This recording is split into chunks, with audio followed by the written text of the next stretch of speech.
لو كان بيننا الحبيب. Ini masalah pertanyaan kapan keluar kota. Anda tahu sendiri sekarang lagi pandemi ya. Jadi teman-teman di Makassar, ada di Bogor, ada di mana-mana. Kota-kota yang mengundang memang kita semua pending sekarang. Saya cuma bisa bergerak antara tempat saya dengan kantor karena berdekatan untuk sementara. Insya Allah kita berdoa semoga pandemi ini berlalu dan kita insya Allah bisa ketemu lagi dan ada tablik akbar di luar kota. Assalamualaikum warahmatullahi wabarakatuh. Saya ingin bertanya apa hukumnya bagi warga yang mampu tapi menggunakan gas LPG 3 kilo yang diperuntukkan keluarga miskin. Haram. Tidak boleh, kan itu bukan hak Anda. Bagaimana Anda sebagai orang mampu mau mengambil itu? Enggak mungkin itu kan. Itu mustahil. Dan itu haram hukumnya. Pasti Anda akan buat rekayasa data dong. Anda mengatakan bahwasanya Anda adalah orang miskin. Dan itu tidak boleh gitu kan. Hukumnya haram. Lagian subhanallah, kalau mampu kenapa harus pakai LPG 3 kilo? Berapa harganya itu? Kenapa harus hinakan diri? Harus yang kita nikmati hanya yang merupakan hak kita. Anda sudah berbohong di situ. Kalau Anda ambil, Anda mengatakan Anda orang miskin. Kenapa sih kalau Anda bukan orang miskin tidak akan dikasihkan dia? Yang kedua, Anda memakai yang bukan hak Anda. Berarti orang lain Anda zalimi. Orang yang miskin yang seharusnya dapat hak itu. Kan gitu. Dan ini konsekuensinya, rentetannya sampai ke masalah masakan yang Anda masak juga jadi haram dan segala macam hal. Maka untuk apa ini akhi dan ukhti? Ya, jadi nggak boleh. Doakan saya Ustaz semoga cepat dapat ngomongan. Allahumma amin. Insya Allah. Kita tidak akan pernah berhenti mendoakan di setiap acara kita ini.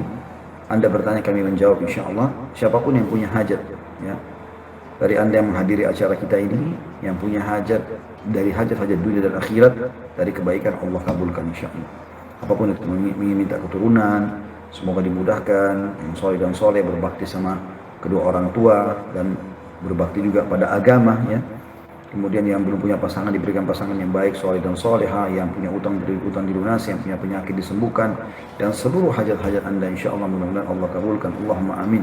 Dan yang tidak kalah penting yang harus kita mohon adalah kita minta dimasukkan ke dalam surga Firdaus tanpa hisab dan juga diselamatkan dari api neraka.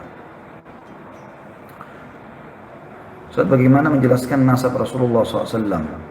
Adalah nasab terbaik, namun ayah dan kakek beliau masih dalam keadaan kufur. Tentu saja nasab terbaik. Tidak ada bentrok antara itu dengan ini, gitu ya.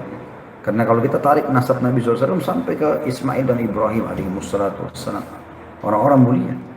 Nabi SAW sangat mulia dan nasab beliau sangat suci. Ya.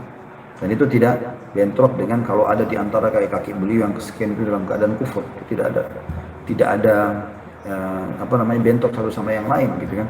Karena kesucian nasab tetap ada. Maksudnya dari jalur yang benar, bukan dari perzinahan dan yang lainnya seperti itu. Sekarang saya baca dari YouTube insyaAllah. Assalamualaikum warahmatullahi wabarakatuh. Bagaimana cara agar kita khusyuk dalam sholat? Soalnya saya selalu kepikiran hal-hal yang sebenarnya tidak penting. Jazakallah khair. Yang pertama, untuk khusyuk dalam sholat, Anda harus perbanyak istighfar dan taubat kepada Allah SWT. Karena bisa saja penyebab Anda tidak khusyuk justru dosa. Yang kedua, yang Anda harus lakukan adalah pastikan wudhunya benar, tata cara dan bacaannya benar. Yang ketiga, Anda coba fahami apa yang Anda baca dari zikir, ruku, sujud, i'tidal, iftitah, al-fatihah, surah setelah al-fatihah. Anda fahami maknanya supaya Anda bisa tadabburi itu. Yang keempat, Anda membuat suasana dan situasi itu, kondisi sikonnya lah ya, situasi dan kondisi itu nyaman. Misal badan Anda segar, sejadah yang kita pakai juga bersih, ya, tidak bising suara sekitar, cahaya yang cukup, ya. Itu semua insya Allah salah kiat-kiat yang bisa membawa pada kehusyuan sholat. Allahu a'lam.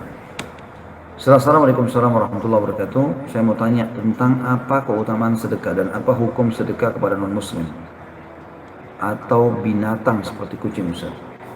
Kalau keutamaan sedekah banyak sekali, terlalu banyak, dan ini sudah kita bahas, bahkan kita pernah buat tablik akbar, ya. Tapi kembali saya ingatkan, sedekah itu manfaatnya, di antara manfaat yang sangat besar adalah dia bisa memperbanyak harta. Karena kata Nabi SAW, ma naqasa malun min sadaqah. Itu yang pertama. Jadi tidak akan pernah berkurang harta seorang hamba karena sedekah. Maknanya akan bertambah. Dia tidak akan berkurang, tapi dia akan bertambah. Kemudian juga Allah Subhanahu wa taala memastikan dalam ayat Al-Qur'an tentang masalah ini, a'udzubillahi minasyaitonir rajim, wa ma anfaqtum min syai'in fahuwa yukhlifu. Apapun yang engkau infakkan di jalan Allah, maka dia akan gantikan. Seperti itu, ya. Kemudian yang kedua, dia bisa meredam murkanya Allah Subhanahu wa taala. Dia bisa meredam murkanya Allah Subhanahu wa taala dan bisa membawa pada kematian yang baik atau husnul khatimah. Kata Nabi sallallahu alaihi wasallam, as-sadaqatu tudfi'u ghadab ar-rabb wa tadfa'u an mitati su'. Sedekah itu bisa meredam murkanya Allah dan bisa menolak kematian yang buruk, kan gitu. Kemudian sedekah juga ini bisa mensucikan jiwa, menyelamatkan dari sifat pelit, ya. Sampai kata Nabi, kata Allah SWT dalam Al-Quran, a'udzubillahi minasyaitonir rajim, wa may yuqa syuhha nafsihi fa ulaika humul muflihun. Siapa yang tercabut dari dirinya sifat pelit, berarti dia dermawan, suka memberi, maka mereka adalah orang-orang yang beruntung. Sampai sebagian salaf mengatakan dermawan itu adalah pohon di surga dan dia punya ranting-ranting di dunia. Siapa yang memegang rantingnya itu, dia bersedekah, dia akan masuk dalam surga. Dan sesungguhnya pelit itu atau bakhil adalah pohon di neraka dan dia punya ranting-ranting sampai ke dunia. Siapa yang berpegang pada ranting itu, dia akan masuk ke neraka. Yang keempat, Anda juga akan mendapatkan doa malaikat. Kata Nabi SAW, kalau tiba pagi hari, maka Allah akan turunkan dua malaikat, ya. Yang satu mendoakan, mengatakan, ya Allah lapangkan rezeki orang yang bersedekah. Yang satu mengatakan, sempitkan rezeki orang yang bakhil. Dan sekian banyak manfaat. Sekian banyak manfaat. Dia bisa menjadi penyebab sembuhnya penyakit, keluarnya dari permasalahan. Sampai Abdullah bin Abbas radhiyallahu anhu itu kalau ada masalah, ya, yang belum selesai dalam hidup beliau, maka beliau bersedekah. Seperti itulah. Itu kurang lebih gambarnya teman-teman sekalian, ya. Dan bagi saya kata kuncinya, Anda mau kaya, Anda sedekah. Karena kita orang Islam beda sama orang kafir, ya. Kalau kaum muslimin, sedekah pangkal kaya, artinya keluarkan. Kalau kapitalis, menahan, menabung pangkal kaya. Ketemu nggak kira-kira? Nggak akan ketemu, kan? Kenapa? Karena Islam suruh keluarkan, mereka suruh simpan. Sisi yang lain, Islam suruh sosial, hubungkan bisnismu sama sedekahmu, sosialkan, berbagi, maka akan dapat berkah sebagaimana hadis Bukhari. Pernah Nabi SAW mengatakan, pernah ada orang sebelum kalian, dua orang punya kebun musim peceklik. Yang satu melihat ada awan lewat di atas kebunnya, lalu terdengar suara mengatakan, turunkan hujan di kebun si fulan, rupanya tetangganya di sebelah. Maka dia pun pergi ke tetangganya itu. Kemudian dia berkata atau mendengar hujan itu turun, lalu dia melihat, dia melihat hujan itu turun, lalu kemudian dia bilang sama tetangganya, apa yang kau lakukan dengan kebunmu? Kenapa bisa di musim peceklik seperti sekarang justru kau yang kena dapat hujan, kami tidak? Kata dia, aku membagi 3 hasilku. Sepertiganya aku berikan keluarga aku, sepertiganya aku sedekahkan, sepertiganya lagi aku kembalikan kepada menjadi modal. Jadi sebenarnya dia bisa menjadi itu, ya, penyebab bertambahnya harta itu. Dan tentu sekian banyak, ya, manfaat-manfaat mungkin yang Anda bisa dapatkan dari sedekah itu. Allahu a'lam. Kalau sedekah kepada non muslim sama, tetap ada pahalanya, tapi tentu lebih besar sedekah kepada muslim. Termasuk juga kepada hewan. Nabi SAW berkata pada saat menceritakan seseorang laki-laki yang turun ke sumur, minum, haus, orang-orang sebelum kita tentunya. Kemudian dia pun keluar dari sumur, lalu ditemukan ada anjing yang kena kehausan, lidahnya sampai ke tanah, gitu kan. Kemudian dia pun mengatakan, anjing ini telah terkena haus bagaimana aku terkena haus. Maka dia pun turun dengan menggigit satu sepatunya, lalu dia turun diisi air, lalu kemudian dia naik ke atas, lalu dia berikan kepada anjing tersebut. Maka Allah berterima kasih padanya dan mengampuni dosa-dosanya. Maka seorang sahabat mengatakan, ya Rasulullah, apakah dengan memberikan hewan pun kita mendapatkan pahala? Kata Nabi SAW, di setiap denyut kehidupan ada pahala. Di setiap denyut kehidupan ada pahala. Ya, seperti itulah.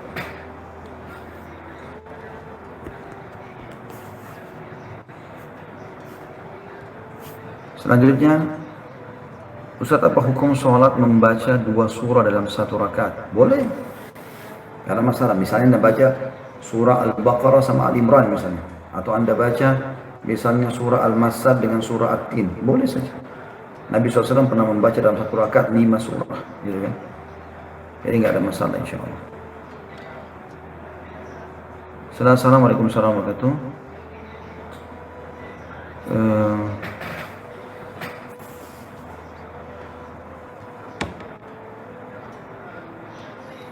Bagaimana menanggapi syubhat ketika meninggalnya seorang ulama terkenal disebut tidak ada lagi yang menanggung bala? Jazakallah. Saya tidak tahu soal itu. Saya baru tahu sekarang. Yang saya tahu itu ada riwayat menjelaskan Allah tidak akan mengangkat ilmu sekaligus, tapi Allah akan mematikan para ulama yang akhirnya ilmu itu pergi bersama dia. Itu yang saya tahu. Assalamualaikum warahmatullahi wabarakatuh. Ustaz, istri saya keguguran kurang lebih 1 minggu yang lalu melalui operasi kuret. Apakah istri saya masuk ke masa nifas 40 hari? Sedangkan hari ini pendarahannya sudah berhenti. Bolehkah puasa? Ini perlu dirincikan dulu. Sudah berapa lama gitu ya? Yang saya tahu itu pendapat waktu kami belajar dari para guru-guru kami, mereka mengatakan kalau wanita anak yang di dalam perutnya itu sudah berbentuk manusia tanpa melihat dia bulan atau tidak, mau ada ruhnya atau belum, gitu kan? Kalau sudah berbentuk manusia, bukan cuma gumpalan saja, maka nifas. Tapi kalau belum berbentuk manusia, maka itu bukan nifas. Itu yang kami tahu.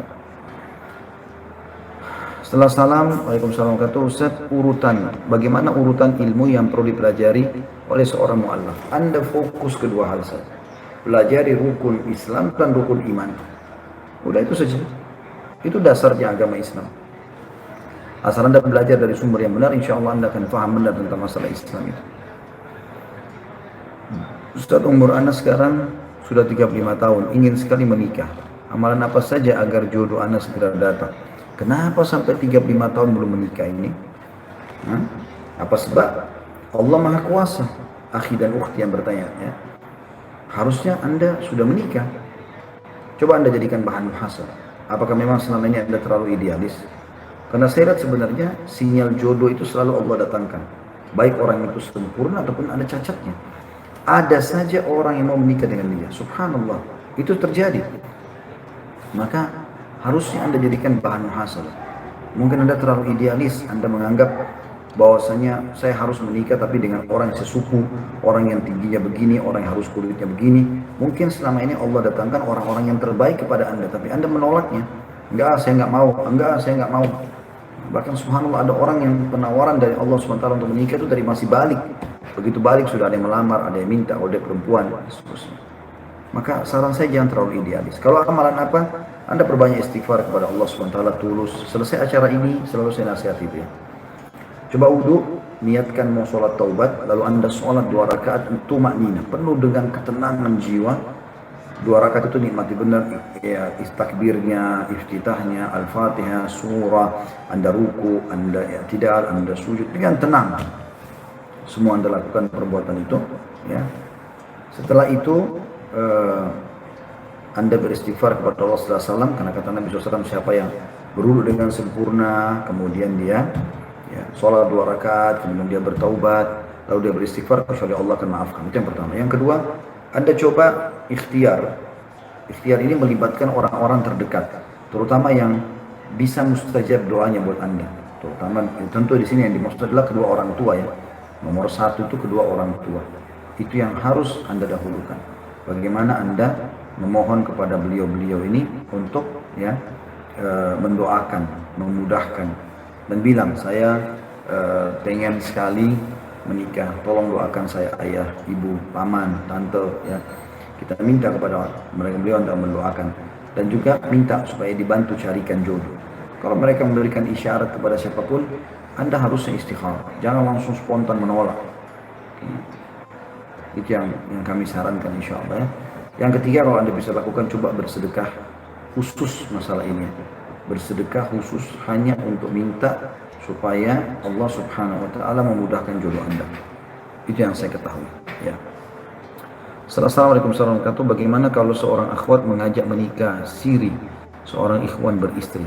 Apakah ikhwan sebaiknya menerima atau menolak? Istikharah kan? Istikharah kan? Kalau itu kan ajakan menikah, positif saja. Tapi ingat, ya, nikah siri ini, kalau yang dimaksud adalah nikah siri sembunyi-sembunyi tidak ada yang tahu sama sekali, ini efeknya berbahaya. Karena nanti kalau ketahuan malah ribut, walaupun menikah, gitu kan. Tapi kalau Anda maksudkan nikah siri ini tanpa wali, perempuan itu tidak ada walinya, main nikah saja sembarangan orang nikahkan imam masjid atau yang lain, itu ya berbahaya sekali, bisa batal pernikahannya karena harus ada walinya ya. Jadi pernikahan walaupun tidak diketahui orang banyak itu ada efeknya, tapi kalau memenuhi syarat nikah ada wali, ada mahar gitu kan, jelas gitu kan, maka insya Allah biidznillah ta'ala boleh gitu kan. Allahu a'lam. Kalau masalah menerima menolak itu kembali kepada diri Anda istighfarakan saja kepada Allah SWT. Assalamualaikum warahmatullahi wabarakatuh. Saya mau bertanya apakah yang bisa saya lakukan untuk tetap berbakti kepada mama saya yang 2 bulan lalu meninggal, sedangkan mama belum memeluk Islam sampai di akhir hayatnya. Saran saya Anda fokus kepada diri Anda beramal soleh, fokus kepada tante-tante, paman dari pihak beliau yang belum masuk Islam juga. Ataupun yang sudah masuk Islam, Anda coba berbakti. Insya Allah itu akan cukup baik ya. Setelah Assalamualaikum mau tanya hukum syariat maaf saya tidak tahu ini, apakah ketika sholat sendirian, sholat maghrib sampai dengan subuh 2 rakaat pertama harus dibaca keras terdengar seperti sholat berjamaah? Ya, tetap aja dibaca. Anda sendiri atau sholat berjamaah sama. Kalau dia sholat jahar, sholat kerasin suara, Anda kerasin suara. Kalau dia sholat sir, kecilin suara, Anda kecilin suara. Itu yang saya tahu ya.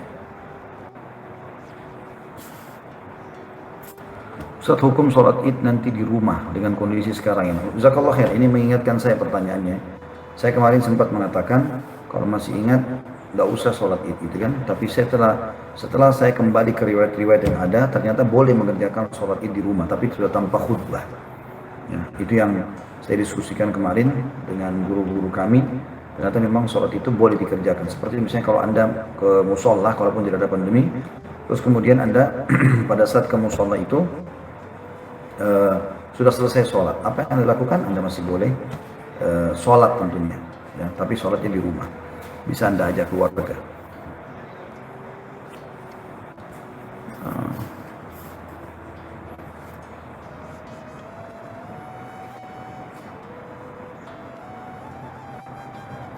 Apakah gumoh atau muntah bayi laki-laki yang masih minum ASI itu najis? Kalau iya bagaimana cara mensucikan?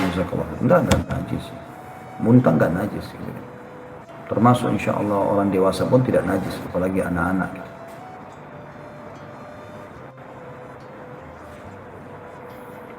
Assalamualaikum warahmatullahi wabarakatuh. Saya sudah berapa kali cekcok sama suami dan sering mengajukan perceraian. Apakah saya berdosa dan saya ingin segera tobat kepada Allah? Untuk apa ibu ajak cekcok suami? Masalahnya apa gitu? Ini waswas syaitan. Suami itu untuk dihormati, untuk dilayani, untuk dikejar surga dari dia. Kenapa harus cekcok? Gitu kan? Kalau ada sesuatu memang yang tidak cocok, dibahasakan. Kan gitu, dicari jalan keluarnya. Tapi kalau Anda selalu buat masalah dan Anda selalu minta cerai saja, kasusnya ini bahaya sekali. Karena ada hadis Nabi SAW, istri manapun yang minta perceraian tanpa udzur syar'i maka haram baginya bau surga. Harusnya dijauhi masalah itu ya. Kalau Anda mau tobat, alhamdulillah, tobat kepada Allah SWT. Mulai sekarang jangan ribut dan coba doakan agar suami Anda dapat hidayah kalau beliau masih belum mendapatkan hidayah.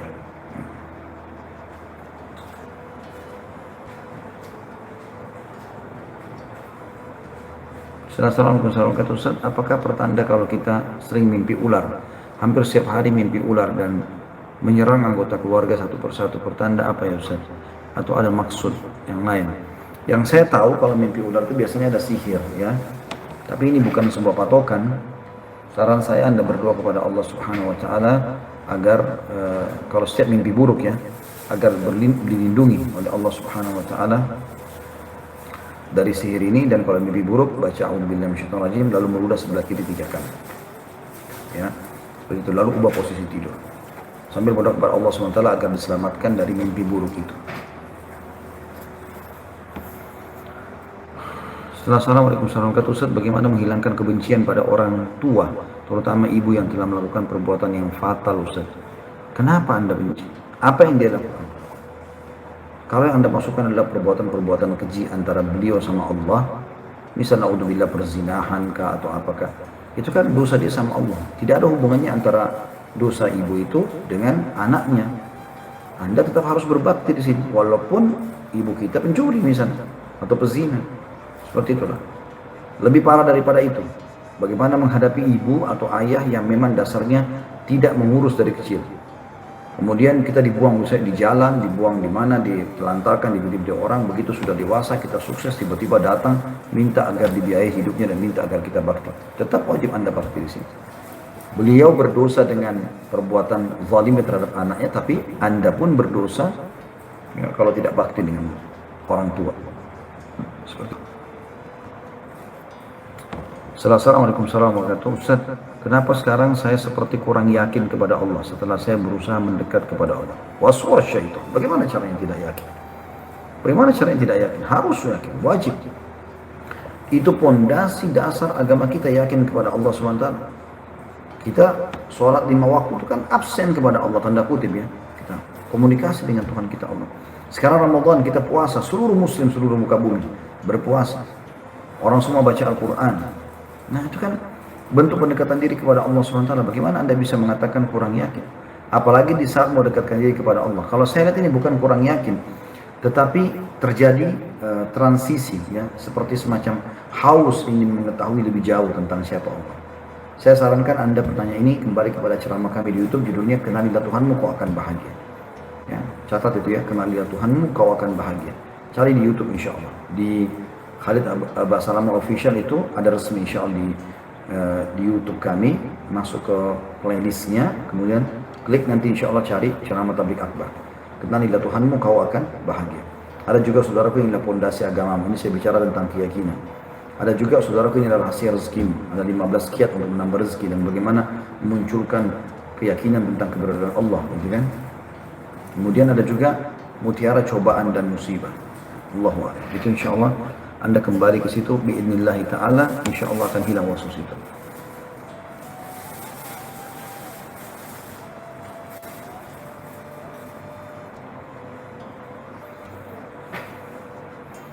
Ustadz, bagaimana tanggapan antum mengenai fenomena bintang berekor yang viral akhir-akhir ini dan dikaitkan dengan dukhan, sedangkan ada riwayat yang menerangkan kalau hadis tersebut dhaif? Itu bukan cuma hadis dhaif. Hadis tentang dukhan ini hadis palsu. Hadis palsu. Tanggal 15 Ramadan, tepat hari Jumat terjadi, dan itu kan saya sudah ingatkan. Jangan dengar, udah nggak usah dengar, jangan pedulikan. Ini menambah pandemi di atas pandemi ini bagi kaum muslimin. Nggak ada hubungannya sama sekali. Ini masalah dukhan, ini omong kosong, ini tidak benar. Sudah dibantah oleh para ulama tentang masalah itu. Hadisnya palsu. Para ulama menyebutkan tentang kepalsuan hadis-hadis itu, gitu kan? Dinukil oleh banyak perkataan ulama tentang masalah itu. Jadi nggak benar ini. Ya, jadi nggak usah terpengaruh dengan itu, insya Allah.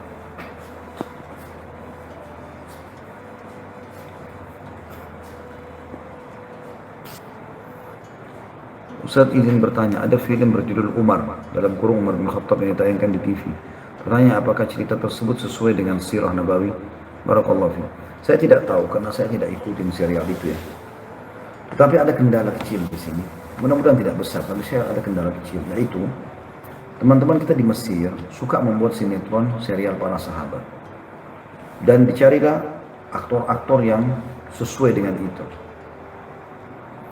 Nah sekarang yang jadi masalah adalah aktor-aktor ini, sebagaimana antum tahu ya, mereka itu orang-orang yang diajak main film sahabat, oke, religius ya, diajak main film yang terbuka-buka dan seterusnya, oke. Ini jadi masalah baru ini, gitu kan? Akhirnya orang mengidolakan tokoh itu padahal sebenarnya dia belum tentu seperti itu. Kan begitu keadaannya, dan itu yang terjadi, subhanallah. Itu yang terjadi, yang membuat banyak orang hanya mengidolakan, yang mencari tahu tentang siapa tokoh ini dan seterusnya. Ternyata di belakang orangnya jauh dari agama. Saya pernah subhanallah melihat cuplikan seorang tokoh ya, dari salah satu negara Islam. Itu kalau kita tonton cuplikannya, penyampaiannya luar biasa, sampai ada perjalanan menuju akhirat itu luar biasa gitu, memperlihatkan kuburan dan segala macam. Tapi setelah kita telusuri dan saya datang ke negara itu sendiri, Saya sempat tanyakan kepada seseorang pada saat itu, ada si fulan namanya di sini. Dia bilang, iya, kenapa kamu tanya tentang dia? Saya bilang, kita terpengaruh dengan ada banyak cuplikan dia yang maksudnya kita sempat nonton dan bagus cuplikan. Dia bilang, tidak benar, orang itu tidak benar. Ini buktinya, diperlihatkanlah cuplikan yang lain. Ternyata orang ini jauh sekali dari agama, subhanallah. Ini masalah baru juga ini gitu kan. Allahu a'lam. Jadi saran saya lebih baik baca buku tentang Umar bin Khattab, tentang Utsman bin Affan, dan insya Allah cobalah ikuti ceramah kami. Ini akhi yang bertanya, coba ikuti ceramah saya tentang serial sahabat ya. Tinggal ketik serial sahabat Tabligh Akbar di blog M kita sudah 40, kalau saya tidak salah ya, sekitar 46 ya, serial sahabat insya Allah yang ada itu.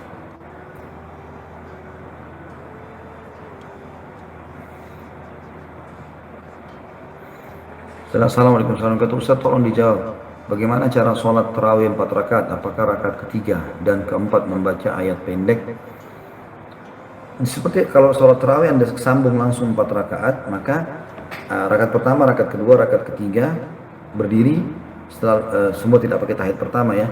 Langsung setelah Al-Fatihah baca surah, kemudian rakaat keempat tahiyat terakhir, dan semua baca surah. Semua pakai baca surah ya. Itu yang saya tahu insyaallah. Jadi dia agak berbeda sedikit dengan sholat wajib. Kalau sholat wajib kan sifatnya Anda membaca Al-Fatihah dengan surah di 2 rakaat pertama, misalnya duhur.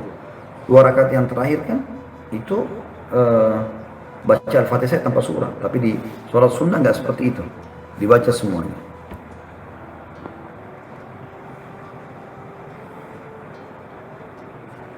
Assalamualaikum warahmatullahi wabarakatuh. Apa diperbolehkan berkurban saat belum diakikah? Dan untuk ibu saya yang mu'allaf dan belum diakikah, mohon saran untuk mengajarkan ibu yang berumur dalam belajar mengaji. Kalau ibu Anda mu'allaf sudah gugur kewajiban akikahnya, karena kan dia masuk Islam di umur dewasa itu, dan pada saat itulah dia kena hukum, misalnya hukum sholat ya, hukum pada saat itu udah nggak berlaku lagi hukum akikah buat ibu Anda gitu ya. Itu dulu yang masalah ibu mu'allaf. Kemudian di sini mohon saran untuk mengajarkan ibu yang berumur dalam belajar mengaji. Sama saja. Orang dewasa, anak-anak, orang tua sama. Mulai dari huruf hijaiyah. Harus teman-teman kalau mau belajar Quran mulai dengan huruf hijaiyah. 28 huruf hijaiyah harus benar makhraj hurufnya. Benar tepat. Alif, ba, ta, ini sering salah ya. Jim, ha, kha, dal, zal, ra, zai, sin, shin, sad, bad, ta, dha, ain, ghain, fa, qaf, kaf ya. Lam, mim, nun, waw, hamzah ya. Itu harus Anda kuasai. Tapi yang paling sering mendasar tercampur itu antara zal, zalik, alif, lam, mim, zalikal kitab. Gitu kan? Kemudian juga bercampur antara ini dengan zai. Digabung dalam ayat Al-Quran. Idza zulzila, beda. Idza yang di atas, zal, zulzila, zai. Idza zulzila gitu. Kemudian sin ya, sin juga begitu, sama shin beda. Kalau sin tidak ada titik, shin ada titik kan. Nah di situ kita membaca idza syamsu, shin baru sin, syams, matahari. Beda juga ini, jangan tergabung dengan shad, siratal ladzina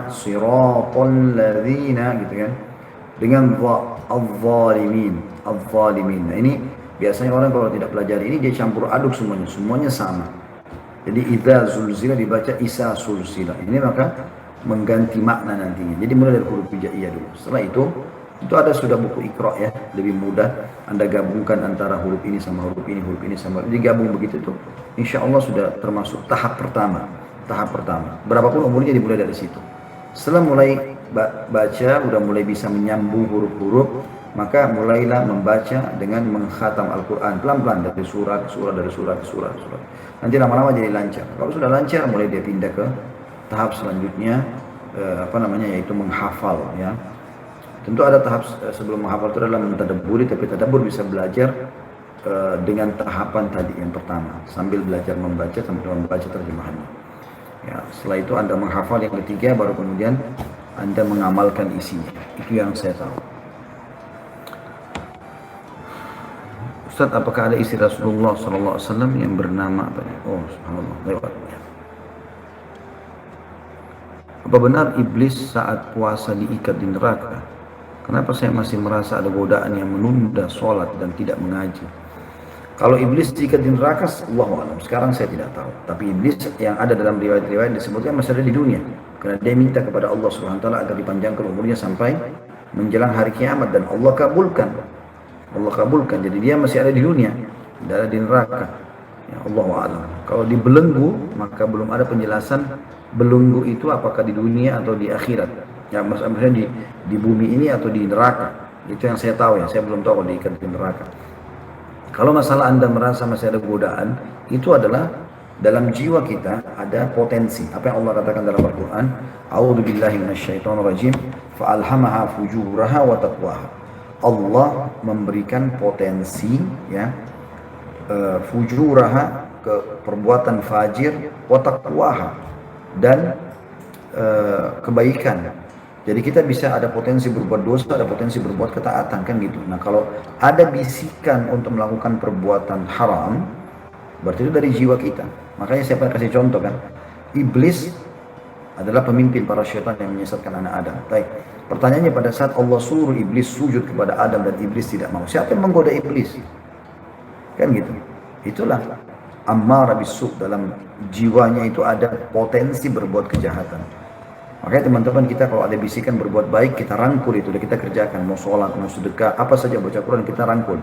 Kalau ada bisikan berbuat jahat, ya, mulai berbicara yang tidak enak atau apalah kira-kira, ya, segala macam hal, menyinggung orang, apa saja, mencaci, pokoknya sangka buruk, redam. Karena itu memang ada dalam jiwa kita, ada potensinya, dan syaitan tinggal tunggangi potensi itu. Maka semua perbuatan baik kita eksekusi, terima, amalkan, dan semua perbuatan buruk berhenti, jangan diamalkan. Seperti itu, harus diredam. Allahu a'lam. Jadi godaan itu dari jiwa kita sendiri. Assalamualaikum warahmatullahi wabarakatuh. Ustaz, suami saya bekerja di salah satu perusahaan di Papua. Karena COVID-19 ini ada kabar kalau bayar zakat hanya boleh via transfer. Gimana hukumnya? Kenapa harus kami lakukan? Tentu saja, zakat nggak ada masalah. Intinya kan Anda keluarkan. Mau ditransfer, mau dikasih cash, nggak ada masalah. Itu bebas-bebas saja. Sama sekali nggak ada masalah di situ. Jadi Anda bisa lakukan. Transfer pun ada masalah. Ya, Allahu a'lam. Apakah bayi dalam kandungan juga di zakat fitrahkan? Iya, kalau sudah bernyawa sekitar 4 bulan, ya.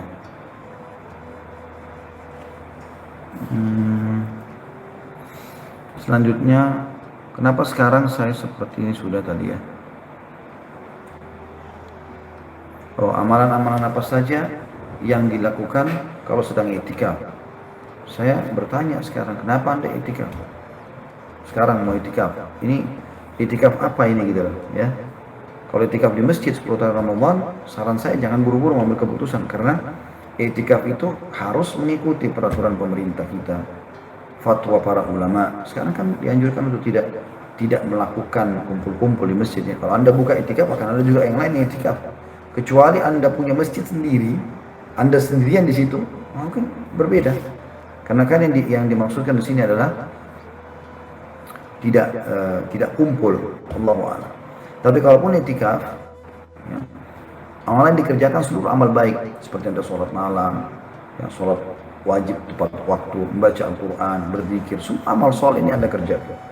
Insya Allah itu termasuk, ya, yang dianjurkan.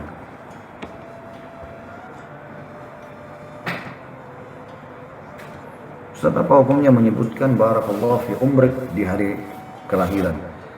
Yang saya tahu, karena Anda bertanya pada saya, yang saya tahu tidak ada merayakan hari kelahiran. yang saya tahu itu. Maka tidak perlu. Jadi barakallahu fi umrik kan mendoakan supaya Allah berkahi di umurnya. Sama saja Anda mengatakan selamat ulang tahun gitu. Yang saya tahu itu tidak ada ya, dalam Islam. Karena belum pernah ada sahabat satupun yang mengucapkan selamat ulang tahun untuk Nabi Shallallahu Alaihi Wasallam. Tidak pernah juga dari riwayat satu sama lain mengucapkan ulang tahun. Tapi itu adalah tradisi orang-orang non-Muslim, gitu kan? Sampai mereka bakar lilin, mereka tiup, mereka meminta doa pada saat itu tradisi mereka, bukan tradisi kita. Kita kalau mau merayakan sebenarnya kan ada namanya ulang detik. Kita kan setiap detik kalau masih bisa hidup berarti sebuah nikmat yang besar. Tapi kan tidak ada perayaan itu. Allahu a'lam. Sebaiknya dihindari ya. Saya ingin sekali mengajar ibu mengaji, tapi saya belum juga benar dengan tajwidnya. Jangan mengajar kalau belum tahu. Nanti jadi masalah baru ini ya. Anda mengajar kalau Anda sudah punya ilmunya saja. Kalau belum punya ilmunya jangan. Kan gitu. Ngajar saja sementara Anda punya ilmu. Itu yang saya tahu. Allahu a'lam. Jadi Anda sekarang lebih baik panggil guru ngaji, duduk sama ibu di rumah sama-sama mengaji. Seperti itu, belajar sama-sama. Bagaimana cara menghilangkan trauma tentang penyakit dan kematian?